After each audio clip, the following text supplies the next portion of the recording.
Coucou tout le monde, j'espère que vous allez bien. Aujourd'hui on se retrouve pour une nouvelle vidéo. Ça va être mon bilan de lecture du mois de février, puisque j'ai lu 7 livres, 6 en papier et 1 en numérique. Donc je vais commencer par le premier livre que j'ai lu, et c'est parti. On commence par Train d'enfer pour Ange Rouge de Franck Tillier, un livre que j'ai encore une fois adoré. De toute façon, Franck Tillier, pour moi c'est une valeur sûre. Je sais que je vais aimer tous ses livres. Celui-là en particulier, il était génial. On commence avec un corps découvert aux abords de Paris, complètement déchiré. Il n'y a pas de spoil, hein, c'est vraiment écrit dans le résumé. Je lui ai mis la note de 5 sur 5 parce que je n'arrivais pas à lâcher le livre. J'étais dedans tout du long. L'enquête, elle est prenante.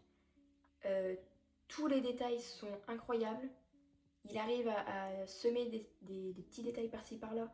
Et c'est à la fin qu'on les retrouve et qu'on s'est puré, on l'avait déjà dès le début. Franchement, c'était top. Et je crois que pour le moment, c'est l'un de mes livres préférés de Franck.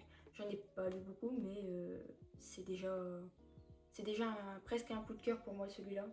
Même si j'ai quand même une préférence pour Deuil de miel, que j'ai lu il y a un petit moment. Franchement, un super livre. J'ai vraiment adoré. Et je vous le recommande si vous aimez vraiment tout ce qui est thriller. Par contre, faire attention quand même parce que c'est très détaillé. Toutes les scènes d'autopsie, par exemple, sont détaillées. Toutes les scènes de meurtre qui sont découvertes sont détaillées. Absolument tout est détaillé au moindre petit truc. Donc faut avoir le cœur bien accroché par moment parce que c'est pas des meurtres comme ça lambda, hein. C'est vraiment les gros trucs quoi, assez gore par moment. Mais oui, j'ai vraiment beaucoup adoré. Et malgré tous les termes policiers et toute l'enquête, c'est très fluide parce que c'est presque comme une ligne, pas tranquille parce qu'il y a forcément d'autres meurtres dedans, mais l'écriture de Franck fait qu'on arrive à le lire très facilement, très rapidement, malgré tous les termes techniques criminologiques, je sais pas si c'est comme ça d'ailleurs, tous les termes de criminologue quoi, et je vous le conseille vivement. Le deuxième livre que j'ai lu au mois de février, c'était Amour traqué de Clara West. C'est celui que j'ai lu sur ma Kindle. On va suivre Nili, qui est une journaliste très réputée dans son entreprise, qui va interviewer un célèbre acteur du nom de Jonas et qui va être embarqué dans des choses assez étranges et dans un amour assez bizarre. C'est pas un livre qui m'a beaucoup plu. Je lui ai mis la note de 2 sur 5 dans le sens où c'était très rapide, que ce soit l'histoire entre Nili et Jonas. Les sortes d'enquêtes, si je peux appeler ça comme ça, sont vite résolues. Tous les problèmes qu'ils sont censés avoir sont vite résolus. Et l'écriture, malgré le fait que ce soit fluide et que ça se lise très rapidement, par moments était un peu bancal. C'était bien, mais c'était pas phénoménal, quoi. Ça m'a pas embarqué. Après, vous pouvez le lire sans trop de prise de tête, malgré certains détails qui seront donnés, qui seront un petit peu violents. Le reste, c'est une sorte de dark romance, une dark romance vraiment très légère. Il n'y a pas de violence entre les personnages, que je me souvienne. À part peut-être à certains moments, mais c'est pas non plus comme une vraie dark romance, quoi. Et c'était pas le style des livres que j'attendais quand j'ai lu le résumé. Mais encore une fois, ça se lit vraiment très rapidement, très facilement, parce que la plume, elle est assez fluide. Mais voilà, je vous en dirai pas plus parce que j'en ai même pas gardé de souvenir en fait de ce livre-là. On continue avec Pars vite et reviens tard de Fred Varga, qui était un super livre. J'ai découvert cette autrice là, en fait. Pourtant, c'est ma meilleure amie qui m'a offert le livre il y a très longtemps. Mais c'est la première fois que je lis un de ses livres et il était super. On est sur une enquête, encore une fois, c'est un thriller, un roman policier. On va suivre Jean-Baptiste, je crois, qui s'appelle. Je suis plus sûre, en tout cas, l'agent Allenberg. Qui se pose des questions parce qu'il y a d'étranges 4, le numéro 4, inscrits sur les portes de beaucoup d'immeubles à Paris. et ça va lui faire un tilt dans la tête et il va s'inquiéter juste par rapport à ses 4. Et en parallèle, on va avoir Joss qui reçoit des lettres dans une espèce de boîte aux lettres. En fait, il est crieur sur la place publique. Il lit des annonces sur la place publique. Et donc, il reçoit dans sa petite boîte aux lettres des annonces très étranges que personne ne comprend. Mais il est content, il les lit quand même. Et de là va démarrer une enquête que je vous laisserai découvrir si vous souhaitez le lire. Ça a été pour moi un 4 sur 5. Un super livre. J'ai juste été perdue par moments parce que l'agent Adenberg, en fait, il se perd lui-même dans ses pensées. C'est un peu bizarre, on va dire, pour un agent policier, mais en fait, non, il se perd dans ses pensées, mais tout en restant cohérent à un moment donné. Il retourne dans le vif du sujet, dans l'enquête. Mais c'était tellement facile à lire, tellement rapide. Et j'ai adoré la plume de l'autrice. Je pense que je vais vite en lire un deuxième, parce que j'en ai encore un dans ma bibliothèque. Et celui-là, il était super. Ça a été une très bonne surprise en ce mois de février. Et une autrice que j'ai hâte de redécouvrir dans d'autres livres. J'en ai un dans ma bibliothèque, je pense que je vais aller en chercher d'autres quand, j'en sais rien. Mais je vous le conseille vraiment si vous voulez un petit thriller policier où il n'y a pas trop de détails sur les meurtres et tout ça. Il est très bien et faut dire que les meurtres qui sont commis dedans sont assez classiques. Je vous laisserai le découvrir dans tous les cas. Mais ouais, une super découverte. On part sur le roman graphique de la Passe Miroir. Le Passe Miroir qui est ma saga préférée.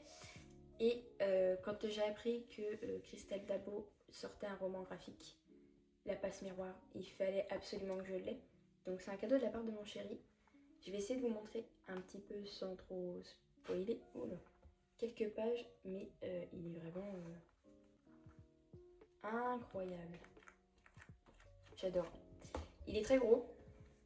Quand on est à côté de ma tête, on voit qu'il est très gros. Mais il se lit hyper rapidement. Donc là, on est sur le tome 1. Et j'étais très contente de redécouvrir Ophélie et Zorn. Je sais pas comment ça se prononce, son prénom à lui. Mes versions roman graphiques. Parce qu'en fait, j'étais contente de voir que ce que je m'étais imaginé, c'est ce que l'autrice aussi, elle a essayé de retranscrire vraiment dans son livre. Donc c'est forcément un 5 sur 5, pardon. Et j'ai trop hâte d'avoir les 3 autres, si elle sort les 3 autres, je l'espère, hein, parce qu'elle ne peut pas s'arrêter comme ça sur un tome 1 sans sortir le tome 2, 3, 4. Franchement, il est vraiment magnifique, il se lit hyper rapidement. Et le fait d'avoir les images, ça aide à comprendre certaines choses qu'on n'a peut-être pas compris dans le roman basique. Et là, voilà, je l'ai fini, je crois, en une journée, en 2 soirées, quoi. J'étais vraiment à fond dedans. Je ne pouvais plus m'arrêter, j'avais pas envie de m'arrêter. Donc je vous le conseille, si vous n'avez pas lu La Passe Miroir et que vous préférez des romans graphiques aux romans basiques, vraiment il est génial. Les personnages sont très attachants. Et par contre, si vous attendez de la romance, l'attendez pas tout de suite. Hein. Vraiment, le tome 1, c'est très très très très long. Oui, parce que je vous ai pas fait le résumé. C'est Ophélie qui doit se marier à Zorn. Voilà, et elle doit aller vivre avec lui et ben, sur l'île de Zorn en fait. Donc c'est un mariage arrangé, mais c'est doux, hein, il n'y a pas de violence entre les personnages. C'est une romance très slow burn, mais il y a comme une sorte de petite enquête, on va dire, à un moment donné, et j'adore. Ensuite, on repart sur un Franck Tillier. Cette fois-ci, c'est La Chambre des Morts, où on va suivre Lucy Henbel, un nouveau personnage dans la duologie Charcot-Henbel. On la découvre donc dans ce livre qui était fantastique, mais fantastique. Lui aussi, il a eu un 5 sur 5. Celui-là, je vous le conseille si, pareil, vous n'aimez pas quand il y a trop de détails sur les meurtres, sur tout ce qui est autopsie et tout ça, parce qu'il traite de meurtres d'enfants. Et donc forcément, Franck n'a pas voulu approfondir tout ce qui est autopsie et tout le reste. Et en parallèle, on va suivre aussi 2 autres personnages, qui est Vigo et Sylvain. Et il y aura une sorte de double enquête pour les policiers.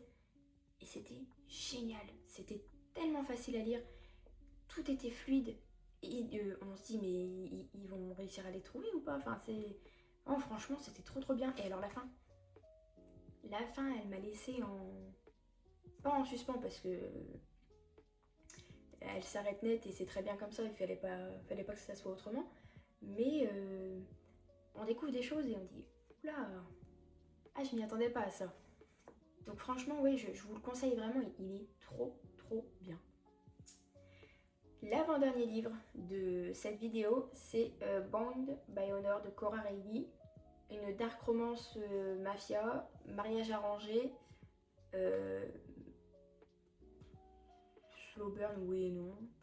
Et par contre, par rapport à ce qu'on m'a dit, il n'y a pas non plus énormément de se mettre à part à la fin du livre, à la limite. Mais tout le début, on va suivre le mariage de Arya et de Lucas. On va retourner un peu dans le passé pour voir comment ça a été amené. Et il n'y a pas de violence par contre entre les personnages. Voilà, ça va être des violences avec d'autres personnages. Et encore qu'il n'y en a pas énormément.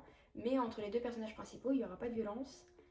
Et ça a été une lecture vraiment très fluide, très facile à lire. Pas un coup de cœur non plus. Je lui ai mis 4 sur 5 parce que j'ai trouvé qu'il y a quelques petites incohérences.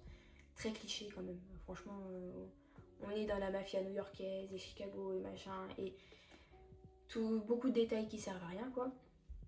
Mais il était tellement facile à lire que je pense quand même aller me chercher le tome 2 parce que ça sera deux personnages complètement différents. Je pense, je sais pas, j'ai pas lu les résumés, mais qu'on suivra peut-être une autre personne de la famille d'Arya, je sais pas du tout. Mais j'ai hâte de pouvoir quand même aller me chercher le tome 2. En plus, celui-là, il est vraiment très court. Franchement, il se lit hyper facilement. Et je vous dis, si vous n'avez pas envie de vous prendre la tête, de lire juste comme ça, il est quand même génial. On finit sur une belle note, parce que j'ai lu Alchemized de Senli Liu. Ça a été un coup de cœur. Je l'ai adoré du début à la fin. Alors il est très complexe à lire parce que là on est dans de la dark fantasy mais avec des termes... je sais pas d'où elle les sort franchement, vraiment. Ça mélange magie, alchimie, guerre, nécromancie, tout ça. Enfin c'était vraiment incroyable. Donc la première partie, parce qu'il est divisé en 3 parties. La première partie on comprend pas tout de suite. La deuxième partie, on commence à comprendre les choses au fur et à mesure. Et alors la troisième partie, c'est celle qui m'a fait pleurer. En fait, la fin m'a vraiment fait pleurer. C'est ce qui a fait que ce livre est mon coup de cœur. Premier coup de cœur de l'année d'ailleurs. Et il était génial. Alors par contre, il est assez gros, il y a 900 et quelques pages. Mais il se lit assez rapidement en fonction de comment vous lisez. Par contre, c'est le seul petit hic, on va dire, c'est par moments les termes techniques qui sont un peu trop prise de tête, mais j'arrivais à faire la part des choses assez vite. C'est à la troisième personne, on va suivre Elena dans sa vie pendant la guerre, après-guerre. Elle va se réveiller un jour et elle aura plus du tout de souvenirs, donc ceux qui ont gagné la guerre vont essayer de repêcher ses souvenirs. Et j'ai eu très mal au cœur pour elle, mais quasiment tout le long du livre. J'ai l'impression que c'était un personnage très incompris de la part de ses amis, des gens qu'elle côtoyait. Et il est très intéressant à lire parce qu'on se rend compte de la difficulté que ça peut apporter, que ce soit une guerre, des lacunes au niveau de certains... Il est vraiment très difficile à lire parce qu'il traite quand même de guerre, on parle de réanimation de morts, de choses comme ça. Mais il est très prenant et je vous le conseille vraiment si vous aimez les dark fantasy. Un petit peu de romance, mais faut pas s'attendre à de la romance tout de suite. Hein. C'est pas du tout dans la première partie. Et en plus de ça, je le trouve très beau. J'ai vu qu'ils allaient sortir la version collector au mois de juin ou au mois de mai. Elle est magnifique aussi, je vais essayer de l'acheter parce qu'elle est trop belle. Mais voilà, ça sera le dernier livre que je vous présenterai aujourd'hui. Un réel coup de cœur et j'espère que vous le lirez. Ce sera tout pour aujourd'hui. J'espère que cette vidéo vous aura plu. Dites-moi si vous avez lu certains livres que j'ai présentés ou si ces livres vous donnent envie. N'hésitez pas à aller me suivre sur mes autres réseaux sociaux, là où je donne mes avis, on va dire, en avant-première, surtout sur Instagram. Et sur TikTok, je fais des petites vidéos comme ça, où je présente les livres. En tout cas, je vous souhaite une excellente journée et je vous dis à bientôt.